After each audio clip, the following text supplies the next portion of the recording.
Welcome to What's Your Story? Today I'm excited to welcome Mendy McKeon. Mendy is a telecom veteran with over 15 years of industry experience. We're diving deep into her story today. So, Mendy, welcome. Thank you, Chris. I'm glad to be here. What early experience shaped you, shaped how you see the world today? And tell us a little bit more about it. Well, probably the most influential person in my life would be my mom. Even when I was 13, I wasn't quite old enough to go to work. And my mom, being a single mom of three, we changed my birth certificate.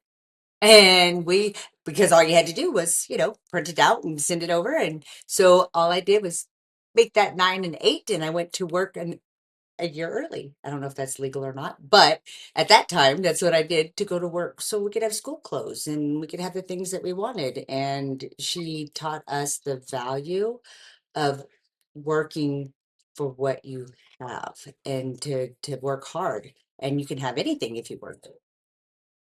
Great work ethics. So, what did failure teach you that success never could? What I would do differently. So, failing isn't failure, it's always a lesson. And if you don't learn from it, you'll continue making the same mistake.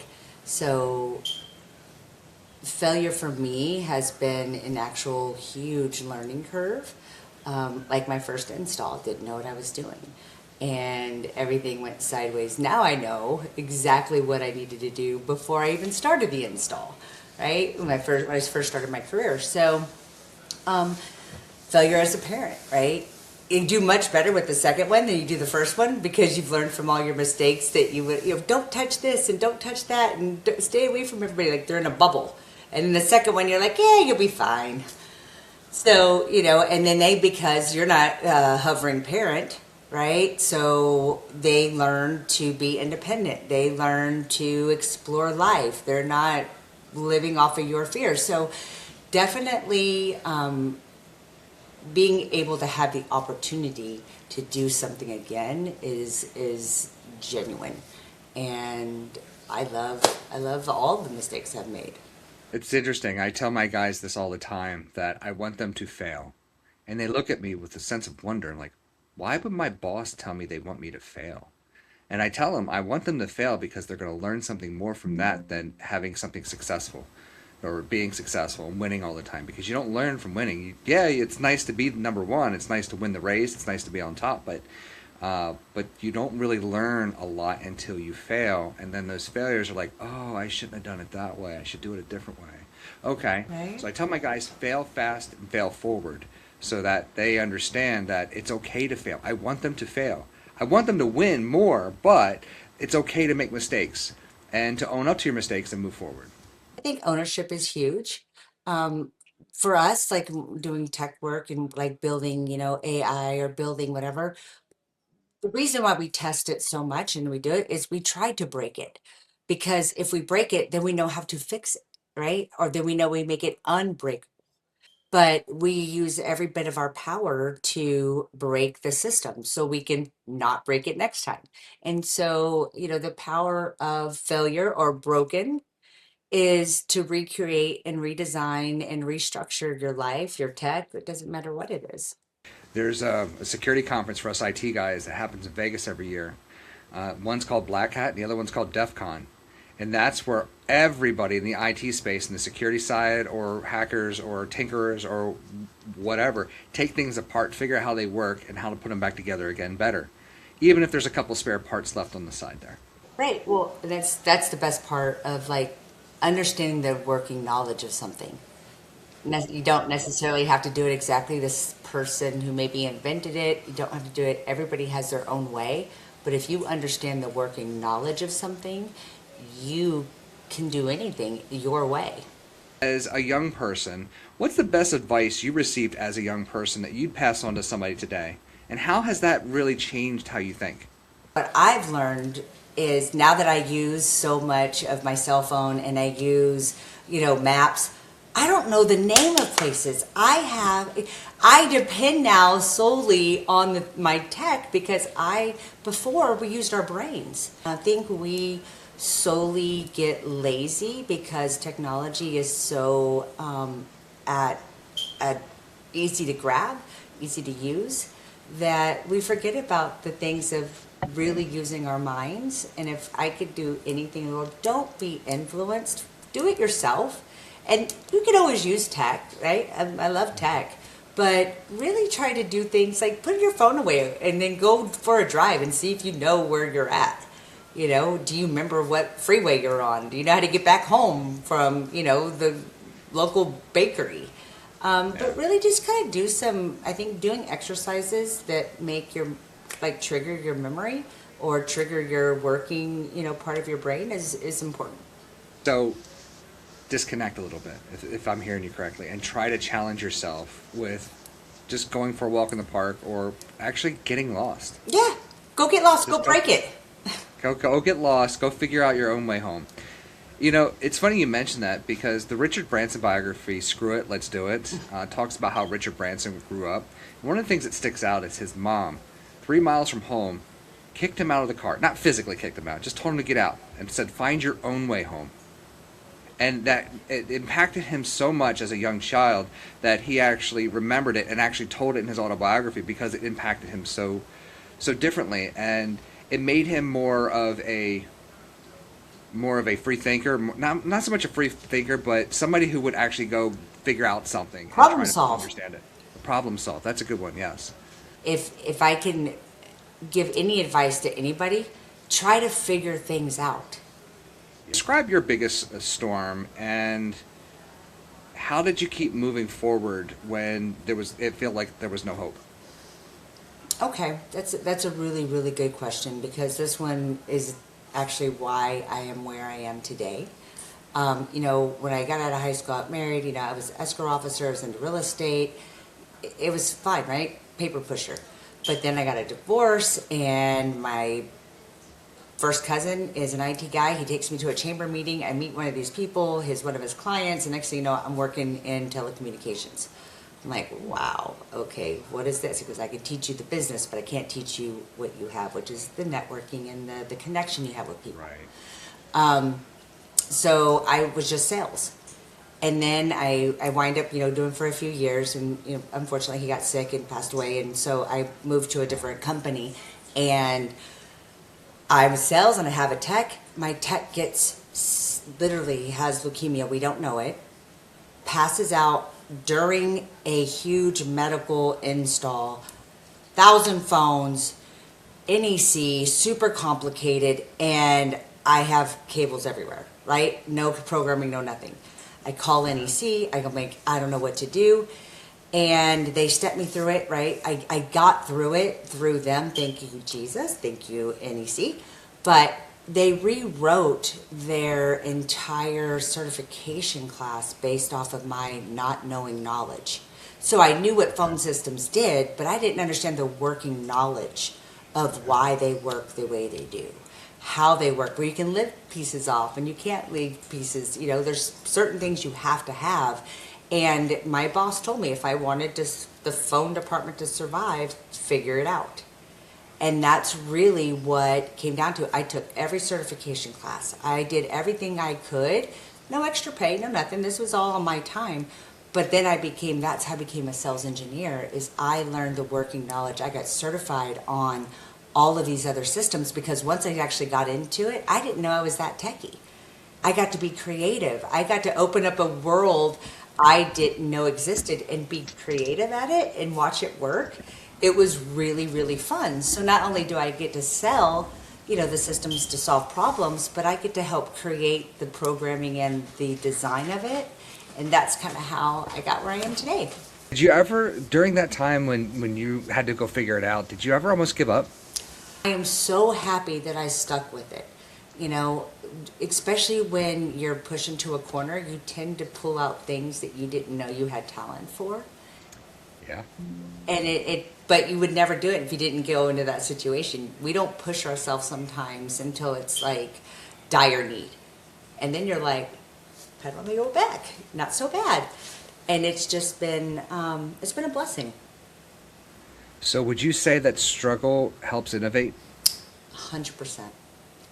Interesting. When you say figure it out, struggle, Yeah. get stranded somewhere, guess what? Your survival brain, part of your brain, Yeah. kicks in, And then you do things that you didn't even know you were capable of doing, because we are determined and we are driven to survive and make it happen.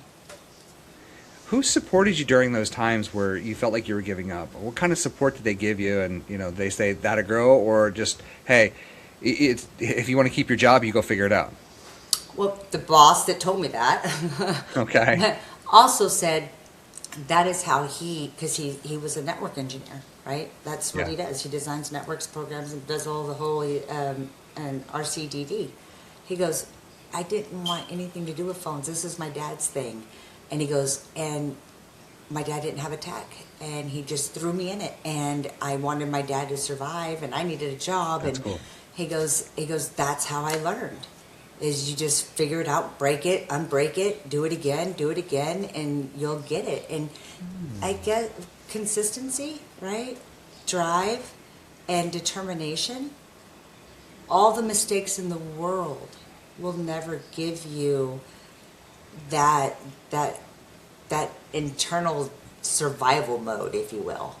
What's something people don't see about the effort behind your success? I mean, we're successful in what we do, but what are some of the things that they don't see that you're doing that makes you so successful? I think the time, the time and the heart that goes into problem solving. Because I love success, right? I like the taste Yeah. of success. I like to be successful. But Yeah. there is nothing like having a business thrive because you figured out their problems or their hangups or their pain points, and it work, and it's exactly how you pictured it. It is one of the most rewarding feelings. Is I'm not on a time clock. I'm on Yeah. a I will help you clock. It's there's a lot of gratification in that. Behind the scenes stuff is definitely, I think when people see like install fees or install, they're like, I'm like, Yeah. you have no idea what. Don't. Yeah, and it's okay. Yeah. I don't want you to. I don't need you to, but there is a whole lot of time invested.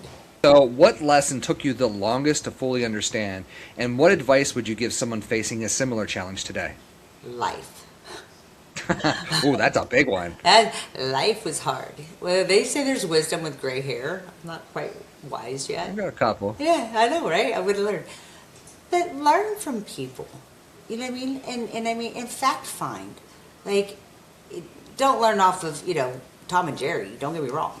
But but if you really believe in something, find out why you believe that way, right? And then if you fully believe in it, stick with it. Like your heart is who you are. Integrity, who you are. That is the one thing somebody can never ever take from you. That's a great answer because I'm thinking about how I would answer that in reverse. And life is hard, and I'm finally coming out from behind the shades of being in business, being an employee, understanding how the working world works, to just saying, just be you, and be true. And the other part is trying to get as much of that out there so people know who you really are and can relate. That actually gets you more business, makes you more genuine. Exactly. And you know what? You have to like you. I like me. I love it. No, but how do you like you if you're not doing the right thing and Right. and don't do shortcuts. Like in life, there's no shortcuts in life. There's no shortcuts in life. And if you There's don't look not? Oh through it, no, I there's no know. Windows key for that? Best advice I could give you is sometimes if you don't go through it, but think of who you are today because of the challenges you've gone through. Think of Yeah. what businesses have been successful because of the challenges they've gone through. Really like who you are. Like Yeah. your integrity. And I just happen to have a cup that says that. Talk to me about the convergence of cell phones and how it impacted your traditional office phones, and how there's still that need for having a, I won't say a traditional, but a more modern phone system for the business that can handle the cell phones, that can handle the mobile applications or soft phones as it's been known. So, everything used to be on premise, right? So you have hard lines, you have all Yeah. the old stuff. So what we are truly a unified communications, right? Hmm. WebRTC, same live time presence as you have. And people do, right? There's a lot of real estate companies, or everybody's on the go. And it Yeah. really took a big turn when COVID hit because it was just one day, nobody could go to the office, right? And then everyone's Yeah. like, what do we Yeah. do? And everyone's like, I'm losing my job. I don't have any money. I can't go to work. And I'm like, my job like quadrupled, right? Because now I'm trying to build Yeah. at home, networks. But if we would have done the entire, if future thinking, right? Nobody ever would have thought we would have hit a pandemic. But future wise, if I would have gave them different options for phone systems, we wouldn't be buying new ones, right? So what everybody did Right. was forward phones, forward phones, forward phones, and I'm like, Yep. how does dealerships forward phones? They have 8,000 phones, and it was a mess. Yeah. And being the way that phone systems are now, you don't ever have to really buy another phone system if you don't want to, right? It'll grow with you as Yeah. many users. You can lessen it. You can have multiple sites. But the best part is people are still trying to use their cell phones.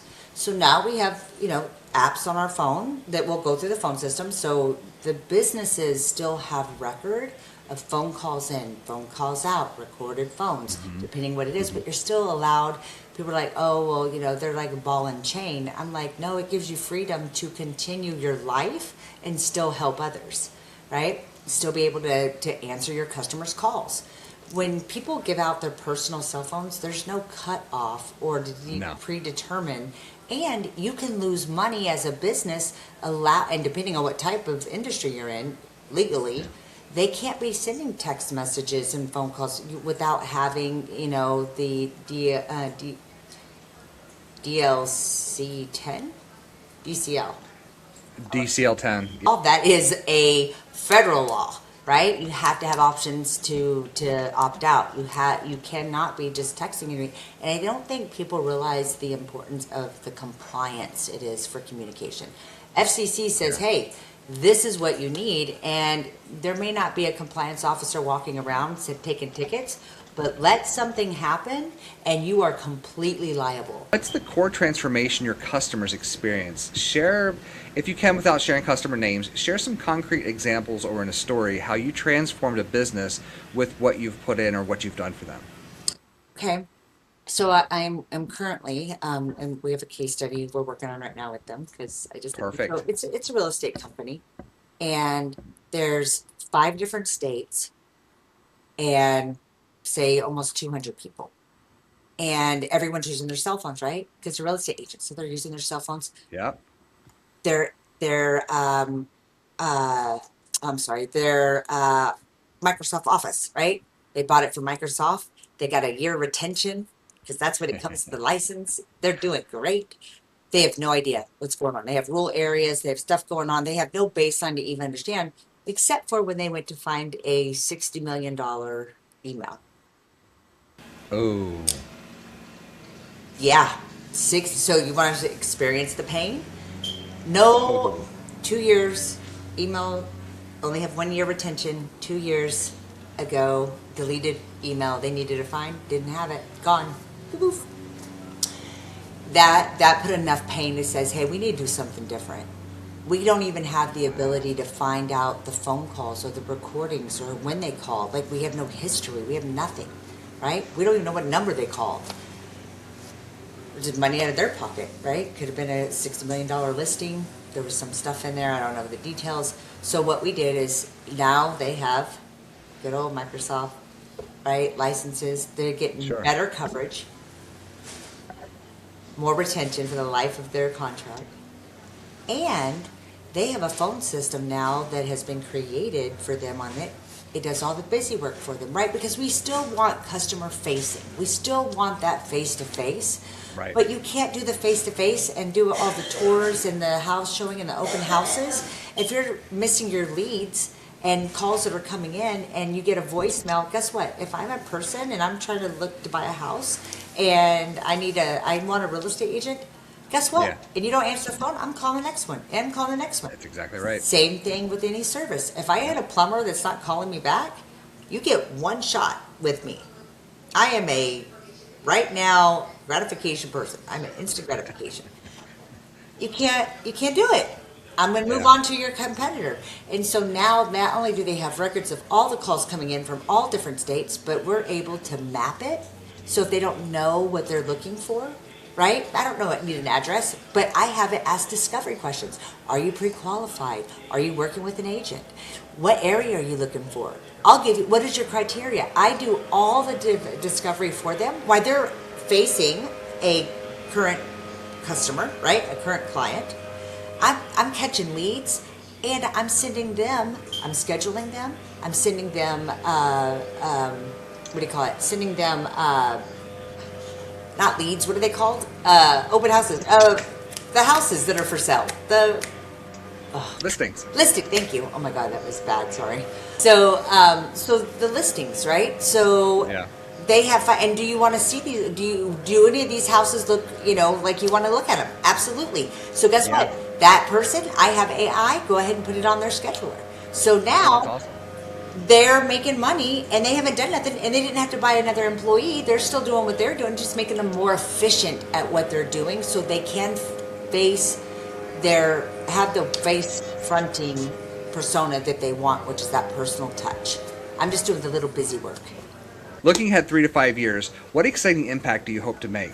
What keeps you grounded amid all the overwhelmingness? And what story do you hope to continue to build? 3 to 5 years to me looks like partnerships, right? Partnerships that we can be any vendor that helps, right? Because that's the problem is there's so many vendors and so many like your business, like my business out there. But Yeah. having a power team, a power partner, someone just like what my, Dan Katie has built internally for our employees, that's what I want to do for my clients. I want to have a power team for them, not just with their communications, but with their IT, right? Yeah. And together, there's no point, vendor pointing fingers. I don't know what's going on. This is a problem. I want to streamline and simplify support. I want to have I want to go visit my clients for PR, not because, oh my God, it's broken, right? I will if it's broken, but I want to Yeah. have such a good discovery call, such a good idea of what they want that it is a one and done outside of changes and ads, right? Yeah. But a one and done, and they can concentrate on what they're great at, which is whatever their business or profession is. I want them to be phenomenal, successful Yeah. at it, Yes. and not worry about sitting 2 hours trying to say why I can't get a hold of somebody because I can't get You my know that password right. it sounds like a customer that I'm, or not customer, not yet to be a customer, a prospect that I'm talking to. She spent 2 hours on the phone with Microsoft, and I said, why? Why are you messing around with Microsoft trying to get this BitLocker removed from a computer? That's not what you're good at. You're trying to run a business and you're trying to do all these things. Let us take care of that for you. What So could you do in 2 hours if this was your business? Imagine the amount of work that you could get done if you had 2 free hours of your day.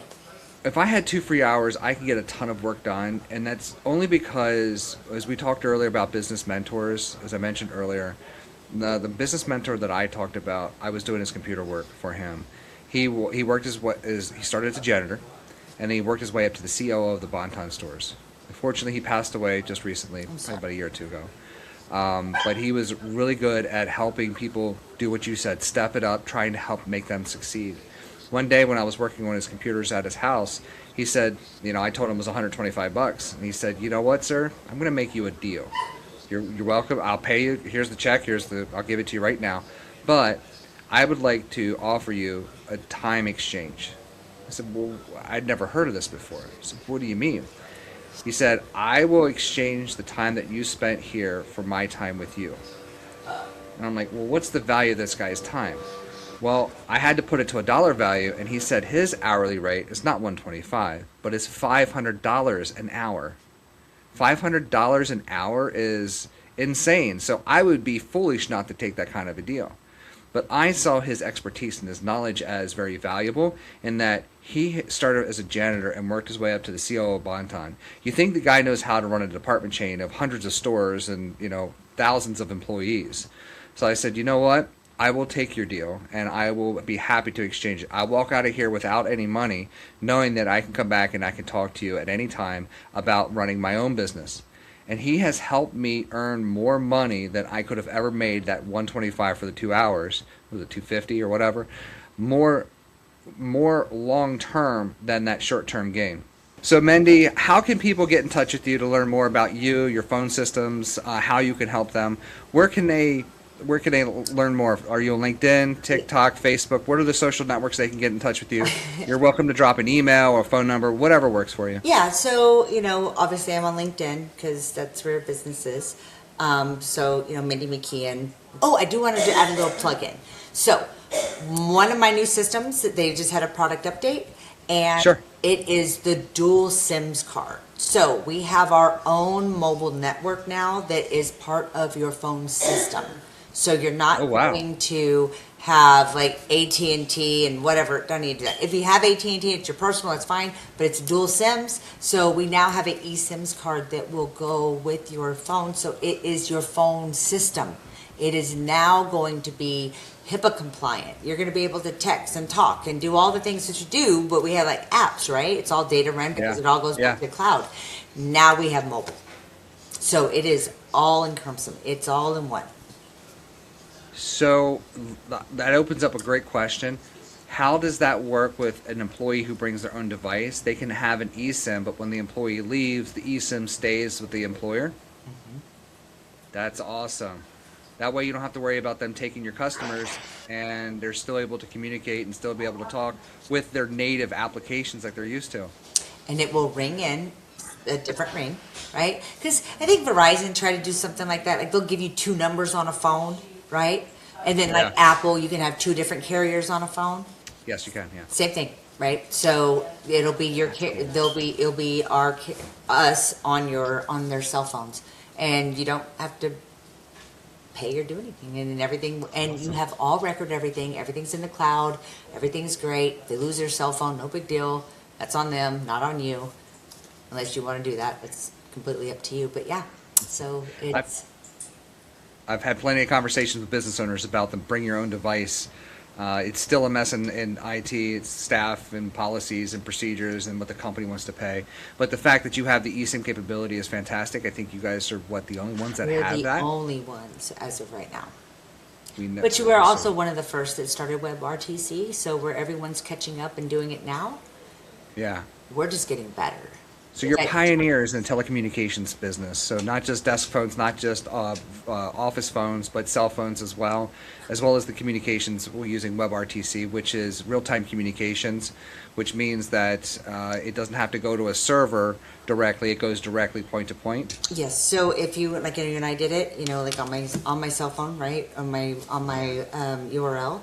If you go to our website at CADYBT, like businesstechnologies.com, and you go into contacts, you can find me. That is direct dial. That is direct communications with me at all times in live time. It'll tell you if I'm available or not available or whatnot, and just message me there or direct DM me. Message you there. Get in touch with you there. Yeah. Are you on any social networks? Is there anybody or anywhere that they can follow you from? Yeah, I'm on Facebook. Just Mindy McKeon. Instagram, same thing. I don't really. And LinkedIn. Very much LinkedIn. LinkedIn's definitely it. I post a lot on LinkedIn. LinkedIn's the place you want them to go. Got it. Yeah, LinkedIn. We all have those family accounts that we use for keeping in touch with family. We post random stuff. Oh, I so didn't even want to do that. I know. Well, but people are so much fun. I just want to watch others.